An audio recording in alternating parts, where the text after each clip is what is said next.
We get live. We live.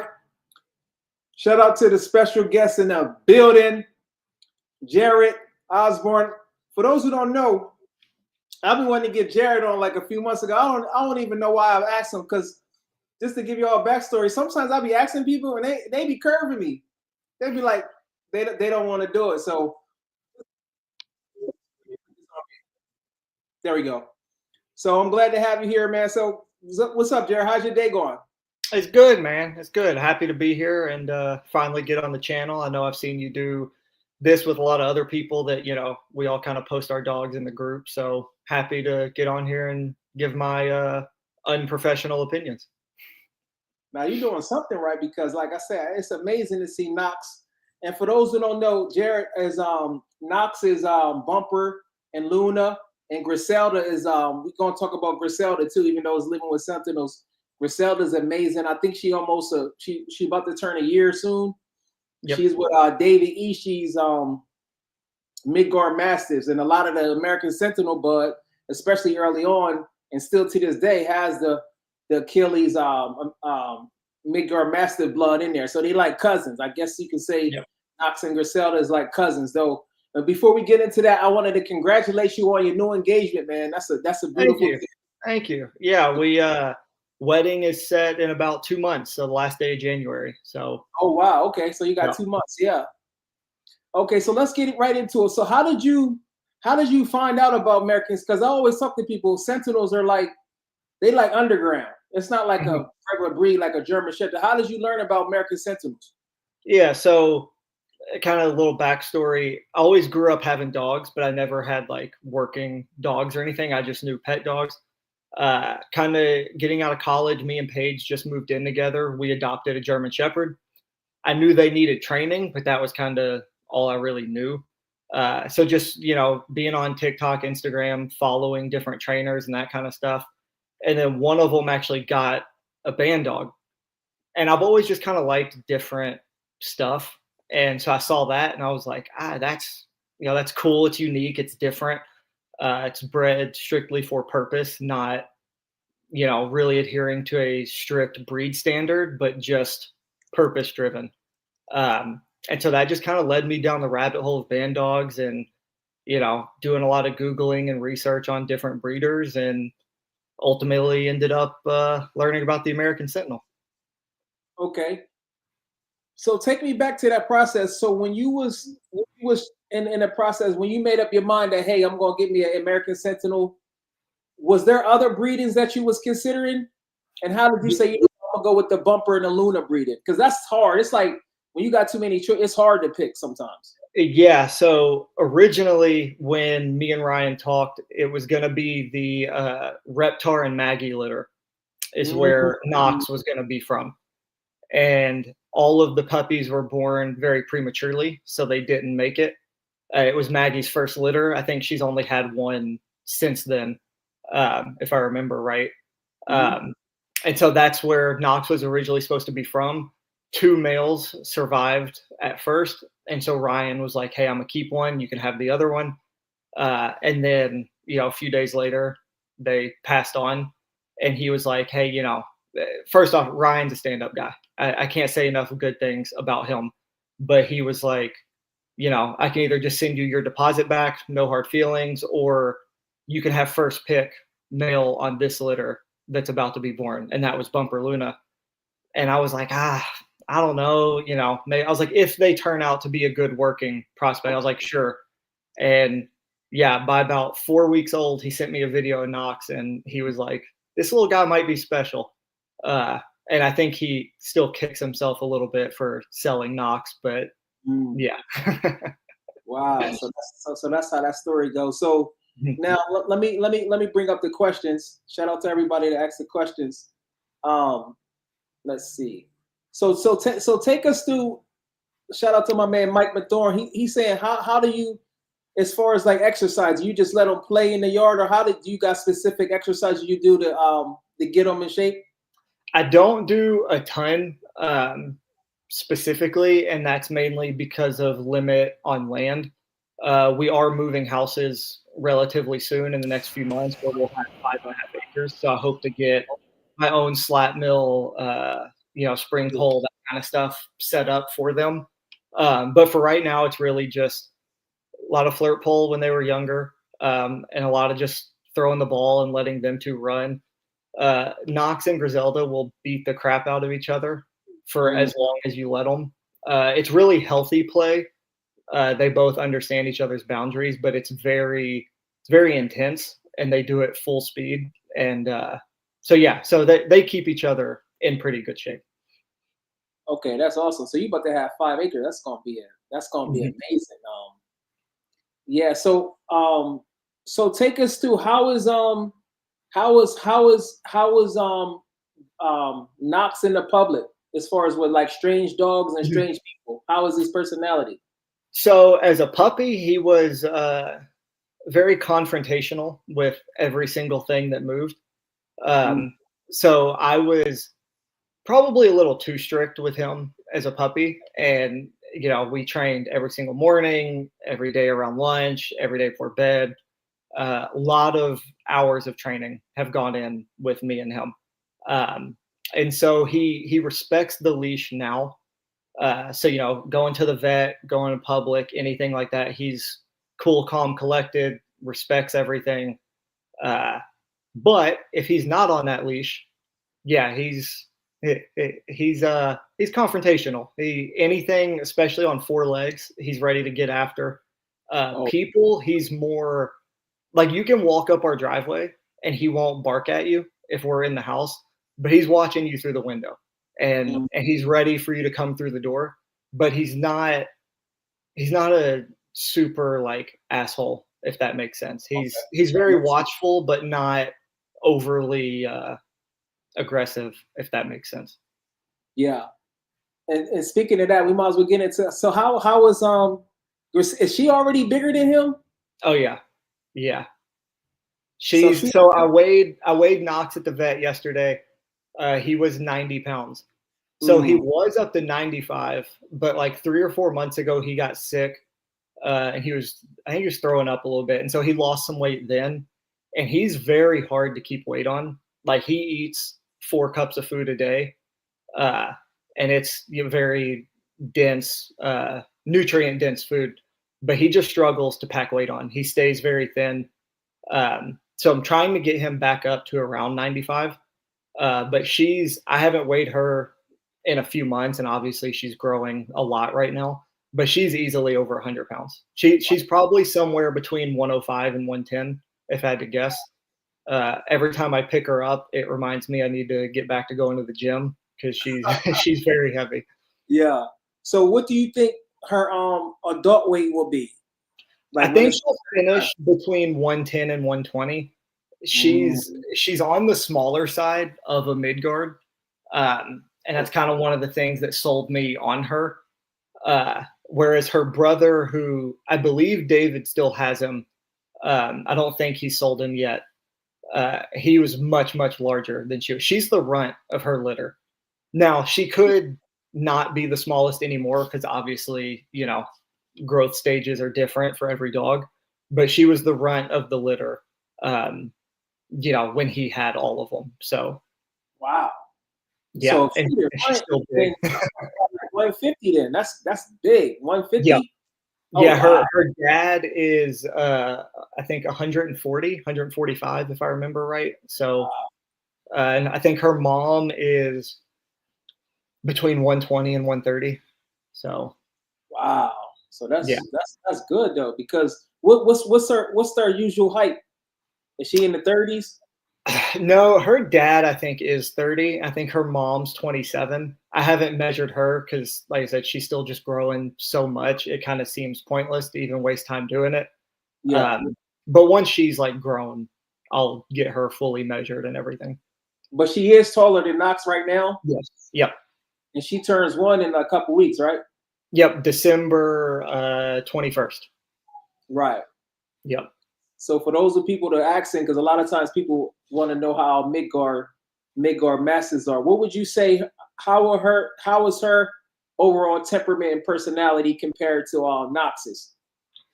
So I've talked to a few people that have other dogs with Midgard blood in them, I don't think Griselda is the typical dog from Midgard's program. And obviously, if David watches this, he can correct me if I'm wrong. But when I first reached out to him about her, he told me she pulls very heavily from her bulldog blood. She's not so much Mastiff minded. David also has, I don't want to say a like no tolerance rule, but his dogs are very low in dog aggression. She is the complete opposite. She is highly, highly dog aggressive. Basically, every dog other than Knox, she has zero tolerance for. We have another dog. He's just a shelter dog. He's not a worker. He lays on the couch all day. Her and him have to be fully separated. They've had a few little scuffles. He's only like 40 pounds. So yeah, she just, for whatever reason, she just doesn't like him. I don't know if her and Knox just kind of had a agreement one day and earned each other's respect. Yeah. Because they really didn't like each other when she first got here either. She was about, I think, 3 months, maybe a week or two older than that when we got her. She tried to fight Knox her first day here. Wow. So she is very much about it and wants that action. And you know, Knox went right back after her, which wasn't great because she's a puppy, but no one got hurt. I don't even think they touched each other. But yeah, so she's very much a bulldog in a Mastiff costume. So I don't think she's the fairest representation of his program, but I will say she is stable in public. She would be better if I worked with her more on it. My original plan with her was to be more of just like a property guardian. So I wasn't super, I didn't want to take her in public a ton originally, which I've done that more now. And, she's perfectly fine. She's well behaved. She's a little rambunctious because I haven't been as strict with her training as I was with Knox. But other than that, she's very, very civil. She will light up at anyone on our street. Like I said, Knox doesn't bark if someone's walking down the street. He's just very watchful. She'll bark. Right. She tries going through the window at him. So she's a firecracker. That's that. They make a great combination, especially you gonna be on 4 acres. You might have some coyotes that try to come. Oh, yeah. You know what I mean? So that's not going to be a good idea for any coyotes or nothing else. Either one of them will handle their own with that. And I will say our neighbor right now, our backyard backs up to, I think it's 3.5 or 4 acres. They have 3 horses right behind us. So we have horses at our fence regularly. Both of them handle that pretty fine. There were some, we obviously had to set boundaries with that when they were young. But they respect that. They know the horses are there. That said, when I walk Knox through the back part kind of our street, there's a lot of cow farms back there. Ooh. And he wants a hamburger for dinner. He is very willing to jump that fence and go after them. Yeah. But he respects the horses. So, okay. He takes corrections good and understands, all right, that's not allowed. This is allowed. So he's a good dog. So based on their personalities, right? Because for those who don't know, a guardian, and it's obvious, a guardian, like a sentry protector, is different than a personal protector. So would you say that you can have Knox as your personal protector and Griselda as the property protector? Yeah, that was my original plan. Griselda could be a personal protector as well. I just haven't put that extra effort into her training yet, which I will with her, because I got Knox right at 8 weeks, right? So he was really ready to bond with us, and he didn't know anything other than having someone there to bond with, basically, whether it be his litter mates, Ryan, or us. We got her a little later at 3 months. So Knox was very, very willing to train with me. He's very food motivated. He was a great puppy to have and kind of go through that process with. She made me pull my hair out multiple occasions. She was just very stubborn, wasn't interested in cooperating with me at all. Very, very independent. So with her, what I did for a long time was just we'd get up in the morning, and the first thing we'd do is take her out to go potty, and we'd go on a walk, just me and her, nothing else. Wouldn't take Knox, wouldn't take our other dog, just me and her. And we did that for, I don't know, 3 or 4 months before I tried to do any other kind of training with her. Now her, kind of food motivation is there. She's willing to play with me. We're a team now. So we just had to build that trust and bond. So I think she got shortchanged on that a little bit, just coming here later. She had a little more, independence in her puppyhood before she got here. So I think that played a role in that. Whereas Knox, from day one, I was like, hey, you're mine now. We're going to train. This is what we do every morning. And, he's more than happy to do that. So another question, how do you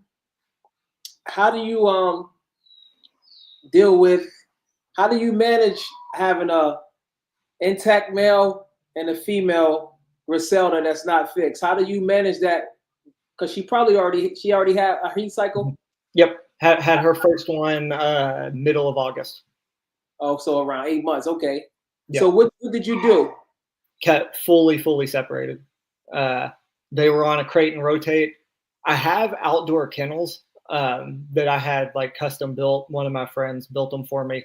And those are great for them. But the problem is they can reach the bars. The spacing on the bars is too big, and they can reach their heads through them, which is fine because they don't have any issues with each other. But during heat, Knox about hung himself the first day I put him out there trying to get over to her. So they didn't go in kennels anymore together. They were fully separated, crate and rotate, until she was done. And, obviously, if he tries to hump her or anything when she's not on heat, he gets corrected. They do wear e-collars in the house. Both of them are fully e-collar trained. And that's not because they're bad dogs. Like neither of them do anything malicious in the house. But, they're high-powered dogs. I know what they're capable of. I know what happens if they decide they want to really fight each other. So the e-collars are there as a security blanket. Now, I'm thinking how did you come up with the name for her? How did you come up with your names? What's your process like? So Knox Paige picked it because that was our first working dog. And I was like, we're getting this dog. And she really didn't want to. Because we had another German Shepherd at the time too, so we already had 2 dogs. And he was going to be the third. He was a puppy. Our first working dog. He was going to be a lot. We knew that, so I had to let her pick his name to make her happy. So that's where Knox came from. She just kind of picked it. Griselda came because there's a really infamous cocaine dealer, Griselda Blanco. Griselda is white. So to me, it just kind of made sense. So that's where her name came from. And I know it kind of became like a real popular name because they did that Netflix show about Griselda. So I know there's a lot of other people that have that name. But for me, it just kind of makes sense for her because she's, again, she's white and she wants to fight literally everything. So it just made sense to name her after a very big cocaine dealer. Yeah, listening to what she's saying, she definitely about it like that, Mm-hmm. She is. She's when her and Knox had that first confrontation. After that, so obviously they went crate and rotate for about a month, and they had no interaction. But the way our bedroom set up, both of their crates are in our bedroom, and hers, when she comes out of her crate, she has to walk past Knox's to get out of the bedroom. Right. Every single time she ran to his crate door and tried to fight him. Like as a 3-month-old puppy, she was like, let me in his crate. I'm gonna fight this dog.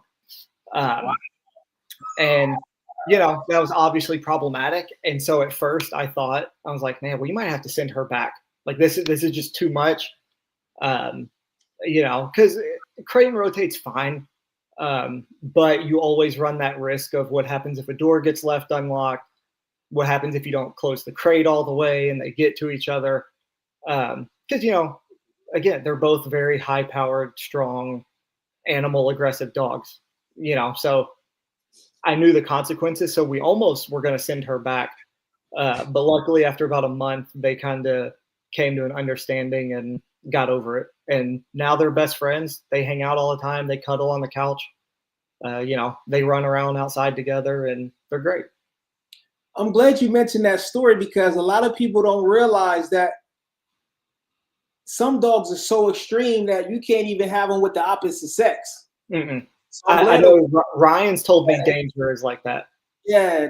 Some dogs, they so dog aggressive that you can't even have them with the opposite sex. Now it's obvious that you said your third puppy. So we all know how addictive dogs are. Based on how Griselda and Knox are, do you just for right now you just like, you know what, I'm done? I'm happy. I'm happy with them too. I got my hands full. I don't need any more. We've obviously had conversations about another one, but I also travel for work, and I got this job a few months after we got Griselda. Had I known I was going to have that job and be gone a few nights a week, I wouldn't have got her because I think that's unfair for me to get these dogs and Paige have to take care of them all day when I'm gone. Right. So I wouldn't have got her had I known that. But Paige just stepped up. She does great with them. They listen to her. So it all worked out, but 3 high-powered dogs would be a lot for me and her to handle, let alone just her. Yeah. And I think it goes like the personalities. If she wasn't so dog aggressive, you can consider it. Right. With her, right. This is almost a guarantee that the third dog, she probably not gone. Oh, yeah. Yeah. And same with Knox, which he's a little more social than I thought he was going to be, especially given how strong his civil aggression has become as he's matured. We had an instance one time, one of our neighbor's dogs, the kid was playing outside with them. We had Knox just in the backyard, and our backyard's fenced, but it's just like wired fencing. It's not like a privacy fence, chain link fencing. And we're just outside with Knox hanging out, and this dog comes running up to the fence. And so we were like, oh shit, this is gonna be a problem. Knox was fine. He ran the fence with the dog for about 10 seconds, and then he turned to leave the fence because he was just kind of done with it, and the dog barked at him. Now, the dog barked in a playing manner, like, hey, come back, let's keep running. He didn't take it that way, and he charged that fence so fast. I had to put him over my shoulder and carry him in the house. He takes no disrespect from dogs. Like I said, when we're in public, he's calm and he's perfectly fine. Lets them go about their business. As soon as they want to start anything with him, he is more than willing to throw down. So for all the people watching, you can never take your dogs to the dog park, right? No. Some people be take their dogs to the dog park. Why don't you just build your dogs up on their own? You don't need the dog park. No, and that's actually, so speaking of dog parks, a little more backstory of kind of how I got into dogs and training and all this. The German Shepherd we adopted, I knew nothing about training dogs. Like I said, I knew they needed training. We took her to the dog park just because I was like, oh, hey, this is, let her socialize, let her have good exercise, all that kind of stuff. She can have dog friends, whatever. She wasn't reactive at all when we first got her. Mm-hmm. She became very, very dog reactive from going to the dog park. And so that's when I was like, okay, I need to educate myself, and that's when I got down the whole rabbit hole, and obviously here we are. But yeah, so don't take your dogs to the dog park. No, don't do it. Even if they are tolerable other dogs, there's other dogs that can attack your dog and mess up your whole dog. You know what I mean? Yeah, because as soon as your dog gets bit one time or cornered one time, they're a whole different dog. Especially if you don't have, like if you just get a rescue dog that doesn't have strong genetics. Yeah. You never know what it's going to do to their mental psyche and how far that's going to go. And then your thousands of dollars in a training to fix a problem that shouldn't be there in the first place. So, yeah, don't go to the dog park. Now, with your training, who are those guys that you work with? Because they doing a phenomenal job. And I like the approach that you taking because you're not in a rush, because with social media, everybody's in a rush now. I like the approach. You always say he's just young, you taking your time. Who's the team behind your trainers? If you want to speak on that one. Yeah. Also, So, like, he wanted to know as far as like the equipment is, how did you start off with him? yeah. So first off, the guy we train with, his name is Rich Harden. He is hands down one of the best trainers in the world. There is a very short list of people more qualified to train your dog in the country than Rich.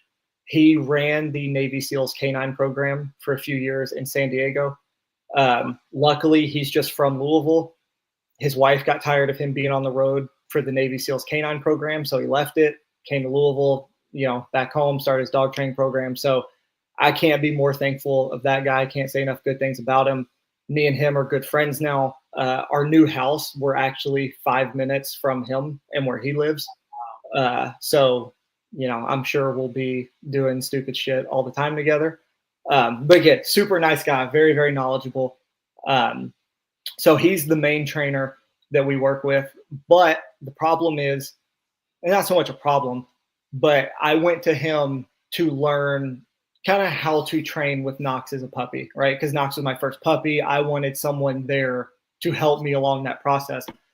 So Knox was around Rich a lot as a puppy. Knox will not view him as a threat. He will light up on anyone else I ask him to. He will not light up on Rich. Now, we could do some trust breaking stuff to make that happen, but he's only a year and a half old. I don't want to do that to him yet. He's still a puppy. I just don't think that's worth it. We have other good decoys that are there. So to me, that's just not worth it. We'll get there at some point, but because again, Rich he's a phenomenal decoy. Very few people can read a dog like he can. So it's really nice when we have other decoys in front of him and Rich can be there kind of shouting instructions and feedback and that kind of stuff. But as far as starting him, like what equipment to use, really none. So it's funny story. We were at club one day and we were in Rich's old facility and there's a back room that has crates in them. And that's where all the dogs sit when they're waiting their turn. And Knox just hadn't really woke up yet. I think he was like 7 months old, just didn't really view anyone as a threat yet. Knox almost walks around like he's a boxer, like just supreme confidence. You can't touch me. I know you're not a threat to me. I will whoop you if I need to. Right. You're not a problem for me. That's how he walked around as a puppy.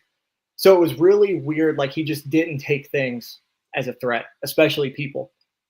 And so, we just kind of had him there, let him watch some other dogs do stuff and, just let him kind of feel himself and be like that. But anyways, he's in a crate in the back room. And one of our decoys, Mike, was working this Doberman.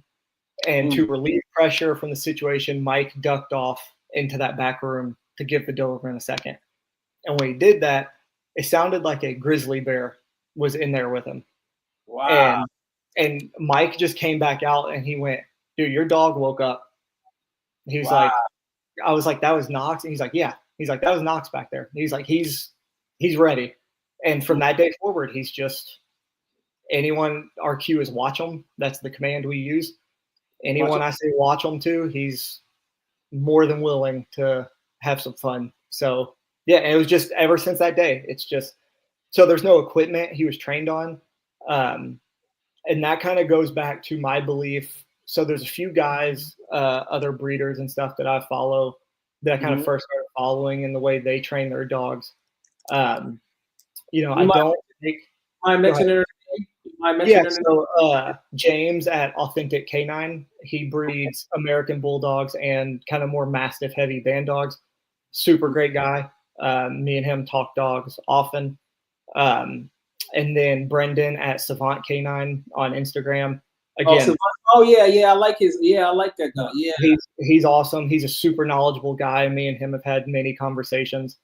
And so the way they kind of train their dogs is, there shouldn't be a ton of prey movement to stimulate your dog, right? Building more attitude than anything, letting your dog understand that the reward is the effort itself that went in to this activity, right? Not necessarily rewarding them with a bite, but your reward is that you got through it and that was it. You got the bad guy to go away. Your effort did that. That's your reward. And I don't know what, something about that just kind of stuck with me. And, they both have great dogs in their program. And so to me, I was like, that's who I want to be like, and they post a lot of informative stuff on their pages. So I highly suggest following them. But yeah, so with Knox, it was kind of like that, starting him off. I didn't want the decoys to wear sleeves. I just wanted them to stand in front of him and have some presence and, let him have a problem. And yeah, that was a very close call. Me personally, I don't like my dog to be going after equipment. And this is controversial too. This is where the sport versus the real protection gets in. It's real controversial with that, because a lot of times you're going after the equipment. Some dogs that just go after the equipment. But as you can see right there, Knox just went straight at him. Now, a lot of people that's trying to do a sport wouldn't like that. But me personally, that's what I like. So what happened on that clip for that to kind of happen is Charlie's the decoy there, and love Charlie. He's a great guy. He's one of the few people kind of young and dumb enough to want to stand in front of dogs with no equipment like that, which he was wearing a sleeve for that scenario. But he's always willing to stand in front of Knox whenever I ask him to, and he's still learning how to decoy. So he's a great guy. But he had his hat. Hold on 1 second. I had to put up this. Sorry about that. Very good. Am I good? Yeah, there you go. Yeah. I just so he had his hat in his hand, and Knox snatched his hat out of his hand and decided he wanted to just stop and kind of chew on his hat. And so I'm in the back of the car with Knox holding the leash on his harness. And so the reason Charlie's just standing there not doing anything is because I told him, hang on, let me get your hat back so he doesn't rip it up. And so I relaxed that leash pressure a little bit when I went to reach around and grab that hat, and Knox felt it. As soon as I relaxed that leash, dropped the hat and lunged forward. And so I kind of yanked him back at the last second. And I think that's why he only got a shirt. At least I hope that's why. I hope he would have actually bit him if given the opportunity. But yeah, so in talking with Ryan about Knox, because me and Ryan have a lot of conversations about Knox, he has Knox's breeding rights. That was the main stipulation for him to sell him to me.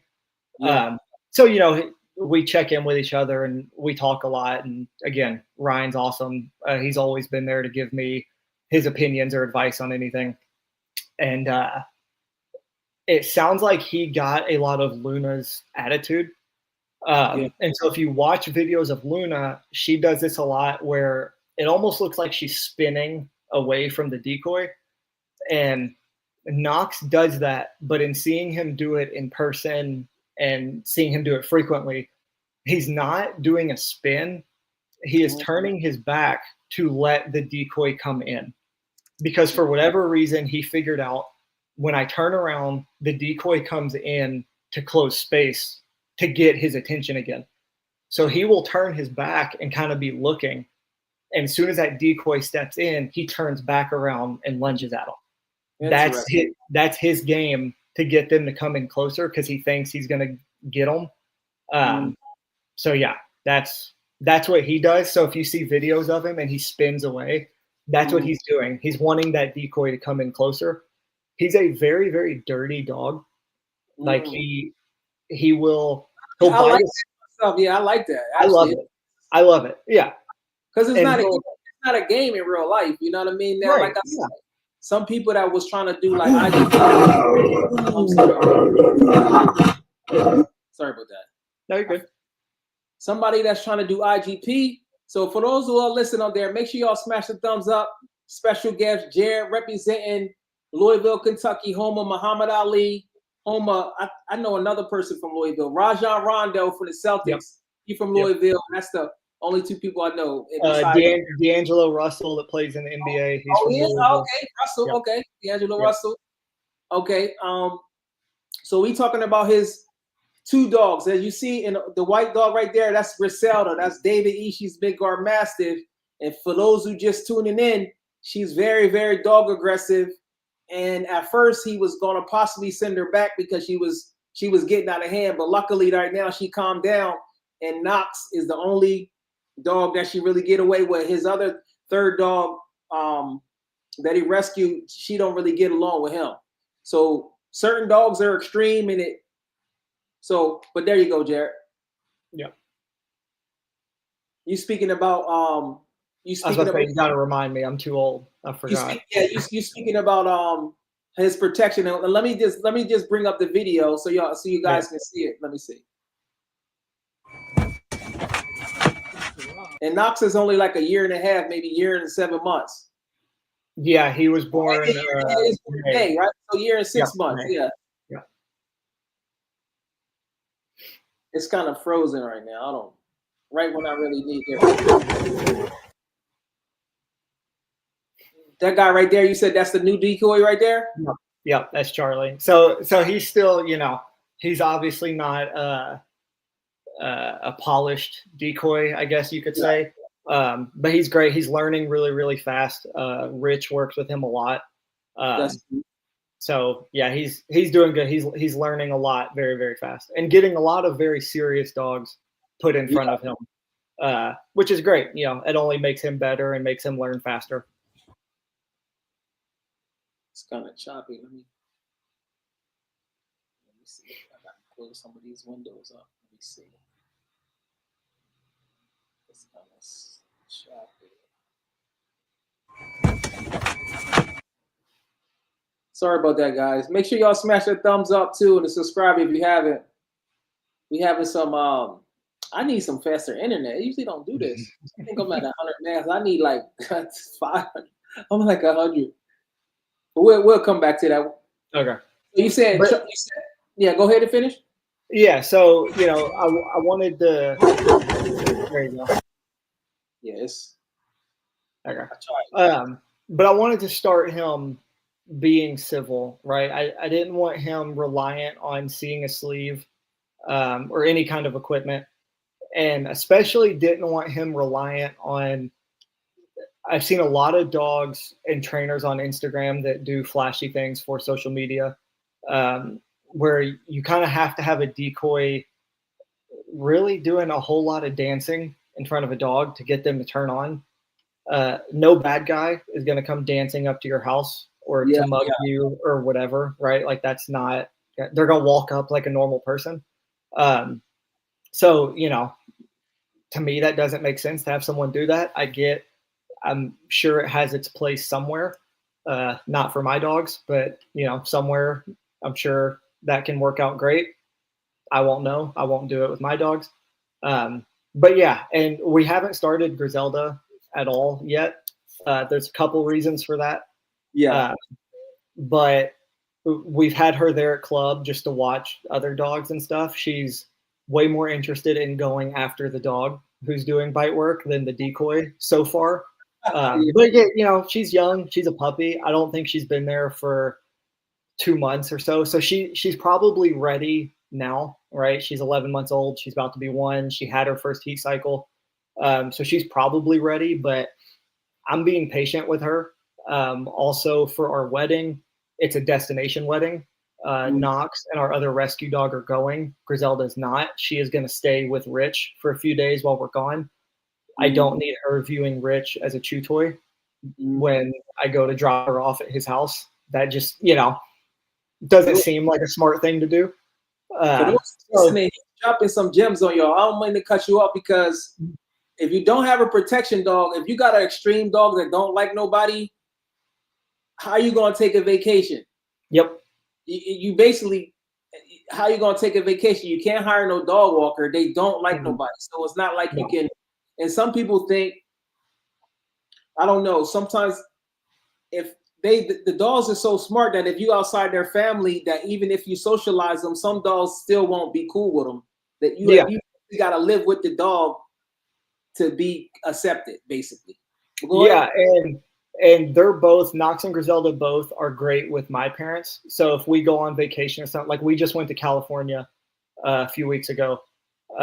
We left, Knox and Griselda went to my parents, and our other dog Max went to Paige's parents. And, you know, they both love my parents. I made sure to take them around my parents a lot when they were young. My parents gave them food, you know, the whole thing to make it a super positive experience. Knox loves my dad. That's probably outside of me. That's his favorite person in the world. Sorry, Paige. But yeah, he loves my dad. Griselda, same way. She loves my parents.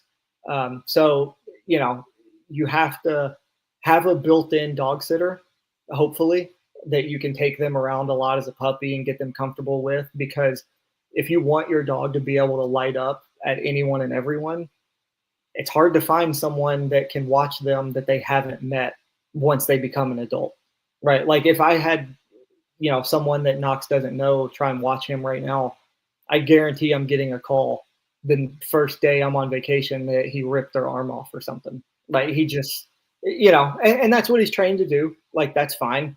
But yeah, it wouldn't go well. He damn sure wouldn't listen to him. Even if he didn't bite him, he ain't gonna listen to him. He's stubborn as hell. So yeah. That's amazing. They make a great Griselda and Knox. They're making a great combination. For those who listening across the worldwide, because I'm sure based on the way your dogs are, people are looking for that now. As some people's the type of dogs that you have, people are looking for that. So Ryan, if you listening to the interview, some people is gonna want to be able to breed Knox. I don't know if you'll ever breed Griselda, but those are one of the questions. Would you ever breed them together, or what's your thoughts? No, it's not in the plans. I have zero interest in being a breeder. There's a lot of people doing great things with their dogs and making great combinations. That's not for me. I don't want the stress of finding proper homes and vetting them and, you know, making sure what I produce and put in the world goes to the right places. To me, that there's just no fun in that, regardless of if you make any money off of it. That said, they will both be intact, just because research says that's healthier for them. Knox obviously will stay intact forever, as Ryan has his breeding rights as long as Knox proves out and passes all health testing and everything. Griselda, I think the plan is to spay her once she is fully matured and done growing and everything. Because again, science says if you're going to do it, let them be fully grown. But she might stay intact. I don't know. Dealing with a heat cycle is not the most fun. So she's probably going to get spayed just because keeping them separate for that 2 weeks wasn't fun and was a headache. So 2 weeks. Okay. Yeah, because she had about a week of bleeding, and then that next week where I think, from my understanding, there's a week of bleeding and then a week of ovulating. That could totally be wrong. That's how I think after the first week. I'm not an expert neither. One of those that I think after the first week, that's when most breeders bring them together to a couple. To actually, I forget what it's called. For those people in the chat, I'm sure y'all know. Yeah, that's my understanding too. Again, I'm no expert. He really didn't care about her that much that first week, but it was that next week was when he was like, let me go say hi to her, you know. So that's when they were really fully separated. So I'm assuming say that again. Did he stop eating, or how did that work? No, but she did. So she probably lost a few pounds during that. She came out ripped as hell though from it. That's really when her muscle started popping. Because I didn't think she was going to be that muscular. When we got Knox at 8 weeks old, he was ripped, and like he was. I took him to the vet to get him checked. You know, right when we got home from Mississippi with him, first thing the vet says is, "Oh, he's all muscles." And he is, like, still to this day, he is all muscles. He's very thin, or very lean, I should say. He's not thin. But since her heat cycle, she's gotten a lot of muscles on her. Her shoulders are real big. Her chest is broad now. But that said, she is still very, very lean. She is built like what Great Danes used to be built like before they got ruined and became a show breed, and, you know, they don't work anymore. To me, that's what she reminds me of. Let me hold that thought real fast, because we're gonna get into her pedigree a little bit more. Let me just go get my dog from outside real quick. Yeah, go ahead. Okay, thanks. Appreciate it.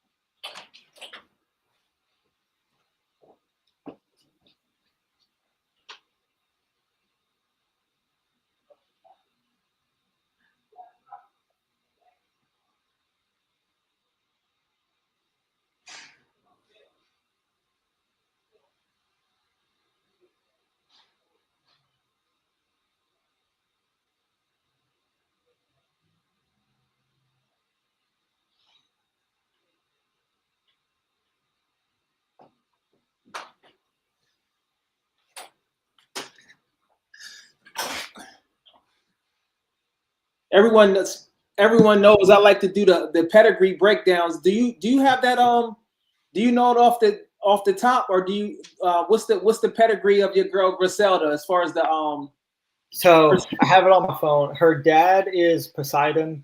Her mom is Arya.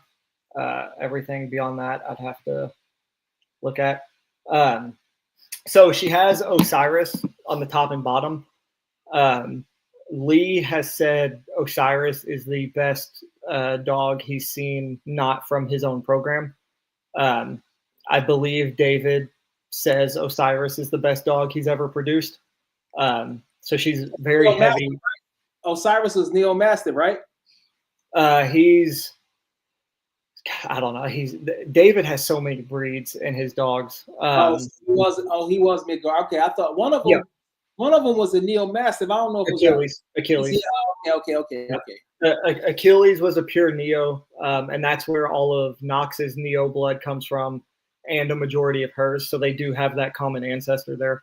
But other than that, yeah, she's heavy in Osiris blood and has some of his siblings in her pedigree as well. So in a way, Knox is tightly bred on the American Sentinel, quote unquote, best stuff. And Griselda is the same way for the Midgard stuff. So both of them are very well-bred dogs, and would serve their purpose in starting a program. I just don't have any interest in that. Like I said, somebody might offer you $10,000 for Griselda, my friend. She sounds like an anomaly. There's a lot of days I would sell her for much cheaper than that. She alley. I like her like that one. But man, she is big though. She'd be big, like yeah. Oh yeah, and it's funny because getting her and deciding to add her to our kind of home or whatever. Yeah, when she showed up, she was not what I was expecting based on reading everything on David's website and stuff, which for those of y'all that don't know, he has a ton of great information on his website, not just about his dogs, but raising working Mastiffs anyways. And so when she showed up and she went after Knox within like 20 minutes of being here, I was like, what the hell is it? I was like, you sent me the wrong dog. I was like, this dog ain't from your program. The transporter made a mistake. Something's wrong. And yeah, she was just, she's about it. She is very, David wasn't lying when he said she pulled hard from her bulldog blood. She behaves like a bulldog. She is very head forward. A lot of Mastiffs have, I don't want to say an unwillingness to engage, but they definitely have hesitancy, being so defensive and lacking a lot of prey drive. And so I get why it feels like Lee has moved to more heavy game dog pairings. And I get that. It makes total sense for his program. Me personally, I like a more Mastiff heavy dog. I think they bring a lot more stability to the table, a lot more thoughtfulness. I think they're just almost like a deeper thinking dog. Everything they do is way more thought out than what predominantly game dog band dogs are. And so like for her, for instance, Knox isn't bad in the house by any means. He doesn't do anything bad, but he struggles to settle in the house. He paces around a lot unless I put him like on a place command or something. He's always looking for something to do. Griselda's not like that. She'll she'll jump on the couch with me and just lay down for 2-3 hours and go to sleep, hang out, whatever. But then as soon as we want to go outside and do something, she's more than willing to, she gets active. So to me, that's something that the Mastiff brings to the table that I care a lot about. That's important to me. So would you say Griselda acts more Mastiff or she act more game dog? In her interaction with the world, she's a lot more game dog. And being in the house, she's a lot more Mastiff. To me, she is, for what I look for in a dog, she is kind of a perfect mix of when I think of the word band dog, she is what I think of. And she's a lot of Mastiff with a little bit of Bulldog blood in her. I think she's, off the top of my head, 10% game dog, 10% American Bulldog. So about 20% Bulldog blood. To me, but the way that, because, percentages don't matter because genetics are always a crapshoot in how they come out. To me, when I think of a stereotypical band dog, she is what I think of. Now, a lot of people, because they're mixes and there's varying percentages and everything, everyone has their own definition. To me, it's her. That said, Knox brings a lot of things to the table that she doesn't have. Because Knox is 53% pit bull, 47% Mastiff. So he's a little more, obviously 50-50. He has kind of a gear that she hasn't hit yet. Now, break it down for us, for the people listening. What you mean by that? So, and now again, it might not be totally fair to say because I haven't started working her yet. But he's always had a very quiet intensity to him. Whereas when he decides it's time, he means it and it's time, and he finds a different level to kind of go to. He's always risen to the challenge, right? Like he's a very, very intense dog. And if a decoy gets nasty with him, he amplifies it and he gets nastier with them. Same with any kind of other animal that challenges him. I haven't seen that from her yet. But like I said, I haven't started working her yet, so I don't think that's super fair to judge her on. He's also a lot more athletic than she is. I think she is faster in a straight line. She tends to beat him in a race across our yard. We have only like half an acre right now. But she typically, like if we're playing ball, she's usually the first one to the ball if it's a straight line. But changing direction and being bouncy and all that kind of stuff, he is a supreme athlete to her. So you being a sports guy, if Knox was a football player, what position would he play? And Griselda, if she was a football player, what position would she play? I'd say she's a defensive end and he's a middle linebacker. So Myles Garrett and Luke Kuechly. Yeah, like he again, obviously you can see in all the pictures of him, he's a very muscular and thick dog. But he can move, right? And she can too. Like that's not a slight to her in any way because she's very athletic, very capable. She's also only 11 months old and she's a big uncoordinated dog. So all of that could change in the next 6 months. But yeah, as of right now, he's shown a lot more overall athletic ability than she has. How would you compare their endurance? Do you think it's the same, or you think Knox, because he's smaller, is more? And as far as heat tolerance, how would you break those down? Again, I don't think it's the most fair comparison because when we got Knox, we didn't have outdoor kennels, and he always lived in the house with us. When she got here was the first day our outdoor kennels got delivered, or they got delivered the day before. So, and that was in the summer. So she was outside all summer. I think her heat tolerance is actually better. Wow. But that said, I think he's just a baby in a sense of when it's really hot, he wants to just go lay down. He's like, hey, let's go inside. Let's go lay down. But if you get him in drive and it's like, hey, no, let's play ball or do some kind of exercise, even though you're hot, he's willing, he steps up to it and he gets it done. But he's very quick to be like, hey, it's hot, dude. Let's just go lay down. Where Wow. she's like, no, what do you want to do? Let's do it. Let's go. Let's run. Yeah. So, and again, she's only ever been like, because when we first got her, I worked an office job. Whereas now I'm home and then I travel for a few days, but Paige is home. So they were in their kennels for the summer all day while me and Paige went and worked our office jobs. So to her, it was no different than being in Texas.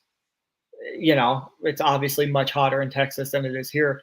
So she never knew, like, oh, I get to go be in the air conditioning for 8 hours. Whereas when Knox was a puppy, he was in his crate while we were gone at our office jobs all day. And then when we got home, we went outside. It's a little cooler in the evenings. So to him, he knows, like, hey, I'm hot. I can go lay inside and cool off. She didn't necessarily know that. So that's why I don't think it's the most fair comparison. I think either one of them have great heat tolerance. That's Griselda.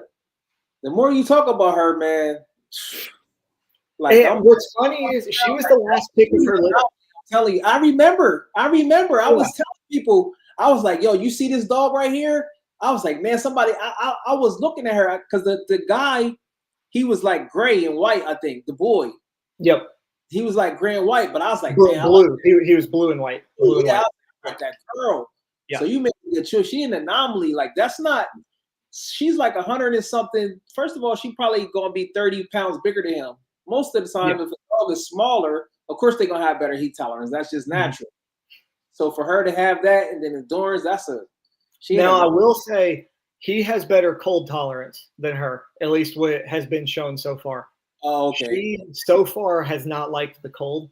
She will go out, she'll do whatever, but as soon as it's very, very cold here right now. I think yesterday it was like 15 degrees or something. Like it was very cold. She did not like that. You know, she wanted to go outside, use the bathroom, go back inside. But it's also her first experience with cold weather. Because she got here from Texas in, I think, March.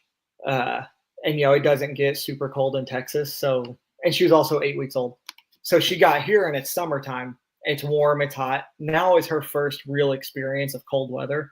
We had a very, very warm summer here. So she's adapting, she's learning. So Mike, shout out to my man Mike representing Razorback Nation. He got some questions for you. The first question is, do you look at the American Sentinels and Deep South Sentinels website? Do you like any of the upcoming breedings? I look at it way, way too much. We all do. Well, because I'm kind of like you. I'm a pedigree nerd. You know, like I don't know. I enjoy doing it. Paige actually gets mad at me because we'll be sitting on the couch some nights and I start going through pit bull pedigrees and looking at the different, you know, families and lines and whatnot.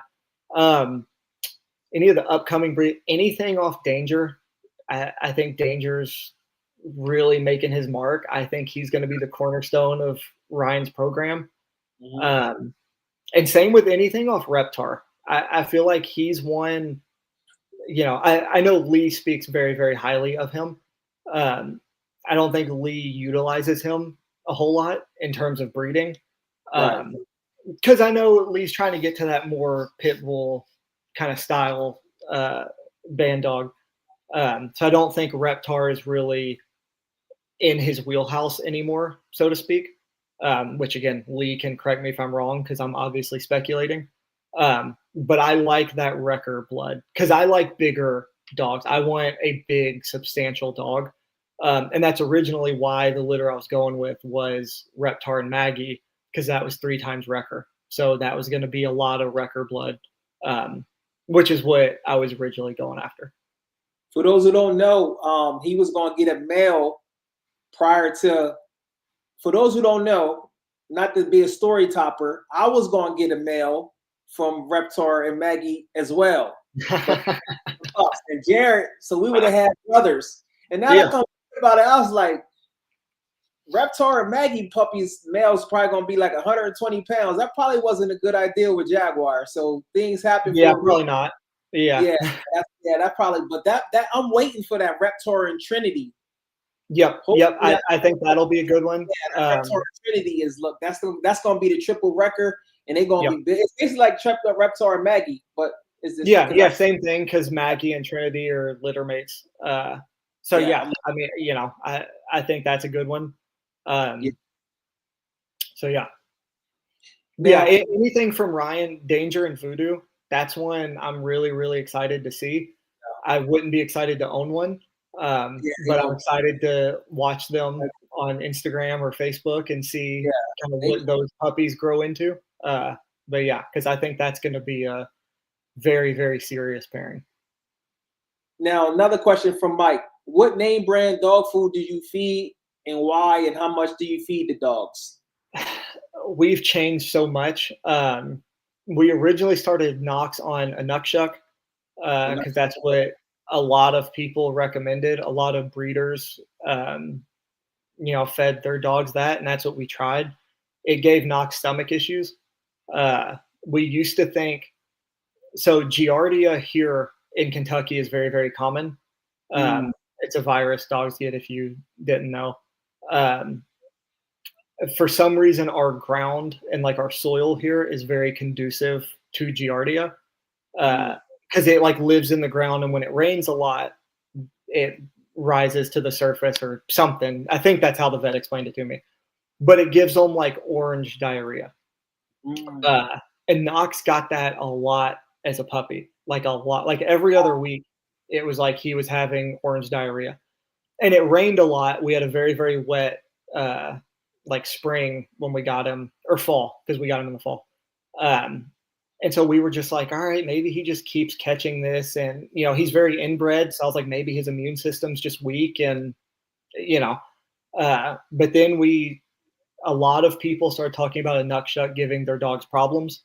A lot of breeders saying their dogs wouldn't take or get pregnant on a Nukshuk until they switched food. Dogs were having stomach issues, that kind of stuff. So we switched them off that. Now they all three eat Purina Pro Plan 30/20 Sport. It's a big purple bag. We buy it in the 50-pound bag. And we go through it about once a month with the three of them. They both get 3.5 scoops a day, Knox and Griselda. I'm about to up that to 4 though, because I want to get Knox a little thicker, a little heavier. I think his frame can support it. So I'd like to get him back up to 95 pounds, maybe 100, depending on how he carries it. But I think he's a little thin right now. I'm looking like you're gonna go from Luke Kuechly to Ray Lewis. That's the plan. Like, because again, his back end, like his hips, kind of where his spine and hips meet. I don't know the technical dog anatomy terms. It's kind of a little too thin. Whereas his shoulders are very broad. He almost angles back a lot like a V. I'd like him to fill out just a little bit more there. And so that's why I think 95 to 100 pounds would be good for him. Mike, once again, your dogs look amazing. How often do you wash them, and what kind of shampoo do you use? Not often enough because they insist on rolling in dirt. In the summer, I wash them about once a week because it's hot outside. I rinse them off in the yard and then put them in their kennels to dry off. Now that it's so cold outside, can't really do that. And that's a very big dog to go in my bathtub. So they just don't get bathed that often. Me and Paige are actually talking. We're going to take them to a pet store and give them baths tomorrow because they stink. Yeah, just because they need it. And like I said, that's a big ass dog to be in my bathtub. But shampoo, nothing special. We have feeder supply here. I think it started in Louisville. It's kind of a regional pet store. We just use whatever their brand of shampoo is. Nothing special. Right. So yeah. As we come to a close, and I appreciate you so much, man. I've been learning so much. Like I said, I'm a student. I go by the name Jalik the student. I love to learn. Mm-hmm. You've been definitely dropping some gems on them because I always think of dogs that's extreme. Some dogs is extreme, and just listening to what you're saying, Griselda is like she not to be played with. You know what I mean? Mm-hmm. She is a very dangerous dog. Knox is Like, amazing. I like it. He's not. He targets the man, and once again, I think you said his name was Charlie and Richard. yep. From whatever program, I forgot their name. They doing an amazing job. Maybe if you talk to them, they'll let me interview. You think they'll do it? I would love Yeah, to. Rich has a podcast that he does, him and a guy named Howard Young. I don't know if you know Okay. him. No. Howard does a lot of seminars and stuff for like police canine stuff. Yeah. So AT Canine, that's like the biggest military dog training thing. It happens in Indiana. Both of them went and worked it, and they're already invited back for next year. They're two guys that are very, very highly respected in the dog world. But they have a podcast. I listen to it. It's great. So yeah, Rich he's always down to talk. Yeah, I would definitely love to interview him. So if you can, yeah. Because he's got some great stories. Because he was hanging out with active duty Navy SEAL people. Now he can't tell all of those stories on the internet for obvious reasons. But no, he's an awesome guy to hang out with and hear stories from. Yeah. Now, what advice would you give Jared from 2 years ago or a year and a half ago, right before you picked up Knox? What advice would you give him that you know now, what you have in Griselda and Knox? What advice would you give him? Be more patient. And I think I'm doing that with Griselda, right? I'm holding her out of a lot of things. I think with Knox, I was almost too eager to get him to a point of doing working stuff. Because I was excited to have my first working dog, right? I had way, way too high of expectations for him. Now he has met all of them. Like I said, Knox is truly a great dog. When Ryan sent me a video of him at 4 weeks old, he was like, this dog's going to be special. He's like, I'm telling you, this dog has it. Like, he's like, I think he said, this is the most complete 4-week-old puppy I've had. That's why I say he kicks himself that he sold him. And he'll always reply to like my Instagram stories or something and be like, whenever you're ready to get rid of him, let me know. But just, man, be patient. Everyone wants to do things for Instagram and Facebook and, all that. But one phrase I like, and I believe it was Brendan at Savant Canine that told me this, was there's no gold medals for the puppy Olympics. Quit having adult expectations on a 4-month-old puppy. They're not ready for it. Let them go through it. Let them grow up. I also think you end up with a way better dog if you don't condition them to things as puppies, right? Especially if you're going to be a breeder. You need to know who your dog is outside of training, right? Because for Knox, it feels like it's almost became a trained response, not a natural response. Because I put him in those scenarios so early. It's like, oh, this is what I'm supposed to do. I'm going to do it. It's not so much instinctual for a lot of things, if that makes sense. Whereas with Griselda, it's raw, right? She hasn't seen any training scenario. So that person walking down the street, she just thinks she thinks that's a bad guy. She doesn't know, right? Whereas Knox is like, let's see how this plays out. Let's see if they make a move. That's kind of his thinking. And I think that's from all of the things I put in front of him as a puppy that he wasn't ready for. So, man, let your dogs grow up. Let them go through adolescence. Let them be a puppy. You can always kind of, rev things up, so to speak. But if you do too much as a puppy, they will burn out, right? And again, I take a lot of things back to athletics because I grew up playing basketball. And played in college, not to toot my horn. I played NAI, nothing crazy. It's not like I played at Kentucky or something. Right. But there's a lot of people in basketball that were really, really great at 15 years old, but they weren't great in college, right? We see it a lot of times with high draft prospects and everything. Like, they don't all make it, right? So sometimes, man, just let them be a puppy. Let them grow up. And that's what I've done a lot with Knox now, kind of looking back, is I've taken a lot of the pressure off him. And, just let him be a dog. I'm not so strict on him in the house anymore. I used to be very, very strict with him as a puppy, but I just let him be a dog for the most part now. And he's flourished, right? He does great. Griselda's gonna be great. I have no doubt really about her. So yeah, just let him grow up. Awesome. That's awesome. So I like to ask my guest this: if you had your choice of having 3 wild animals as pets, what would those 3 wild animals be? Like just a straight wild animal? That's wild. Not no dog, not no cat, not no stuff that humans already be having in the crib, like German. I think a tiger would be really cool, obviously. In Kentucky, a tiger? Probably a bear. Bear, a tiger, okay. And then just because I'm a Cincinnati fan for college, I'm say a Bearcat because I think that'd be pretty cool. What's it? You know what? I never knew. Yeah, because they got the Cincinnati Bengals. What's a Bearcat? Is that a? It's like I don't even know how you describe it. They're small. Like they're only like this big. They have a real long tail. I think in some parts of the country you can own them as pets, even though they're really not domesticated in any way. But they're cool. So I'd have one of those. Shout out to Ralphie. He said you definitely right on your approach to building a civil dog and they expect to hear a SEAL trainer. I would love to see them in action just by watching. Knox is one of I appreciate you, Ralphie. Hopefully you subscribe.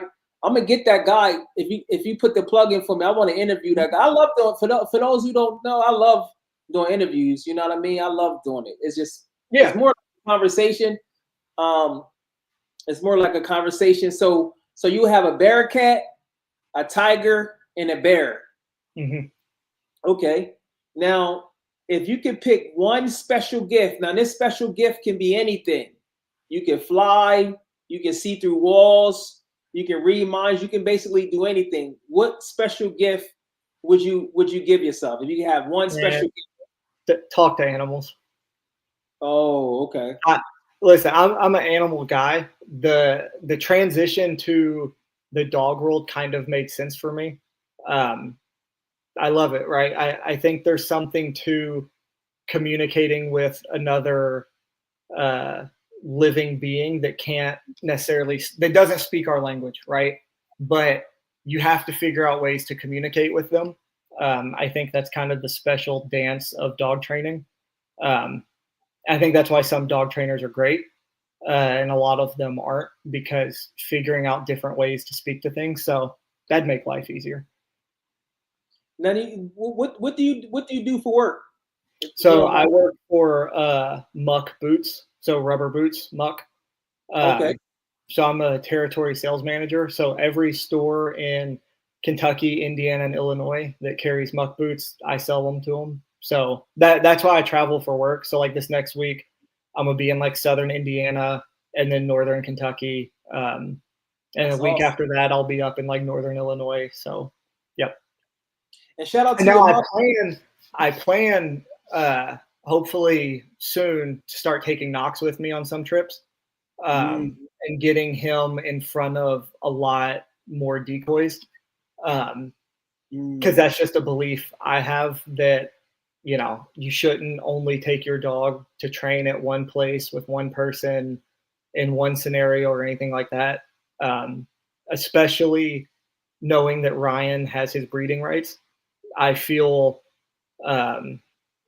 responsible that I prove this dog out properly. And so to do that, he has to be in a lot of different scenarios in front of a lot of different people. Yeah. And so as we come to a close, I appreciate all y'all tuning in. We'll be back soon, maybe next week. I got to set up another interview. What advice would you give, Jared? What advice would you give freshman Knox that was just starting about on? I don't know if he was varsity. You was like that, or was you on a freshman team? Or you was like that? You was starting off on varsity, Jared? I was like that. Yeah. Oh, nice. Okay. Yeah. I'm a very humble person, but yeah. Now, I will say I don't play basketball anymore. So right when me and Paige kind of started dating, we were going to move in together. It was right after my last year of college ended. I was going to go play overseas professionally. I was going to go to either Ireland or Germany. We were just kind of waiting with my agent to see which one was going to be more money. Now, those contracts are not like NBA contracts. I was not going to be rich. I just would, again, I'll never tell something how it wasn't. But I was in an open gym. We were just playing, staying in shape at my college, and I broke 2 of my toes, like in half. I just got stepped on weird. And it was going to be like a 3-month recovery process, and then I could get back in shape. And so I was going to miss the window to leave and go to wherever country I was going to go to. And like I said, me and Paige had just moved in together. So I was like, I'm gonna stay here and do this and, be with her. And luckily that was the right decision. So, cause now we're getting married. So awesome. Yeah. I congratulate you on that one. So was you a point? How tall are you? 6 foot. So yeah, I was point guard. Oh, so you was point guard. Okay. Yeah. So you was like, okay. So that's amazing. And anything else you want to, in a few months, we're going to have to do part 2, man. Cause I know a lot of people's I got more questions and I don't want to, hold all your time, but we got to definitely do a part 2. Yeah, I'm down. Anything, shout out to your mother too, because I follow her on Facebook. I think it's called it's something in Kentucky with social media marketing. Yeah. So shout out to your mother. Yeah. Shout out to her. Great. And she's always willing to watch the dogs, even though, they're way too much for her to handle. But she tries her best. So shout out to her. Yeah. For holding there. Anything else you want to say before we get out of here? I think Mike just had a question roll in. Oh, you got a question? Okay, let me see.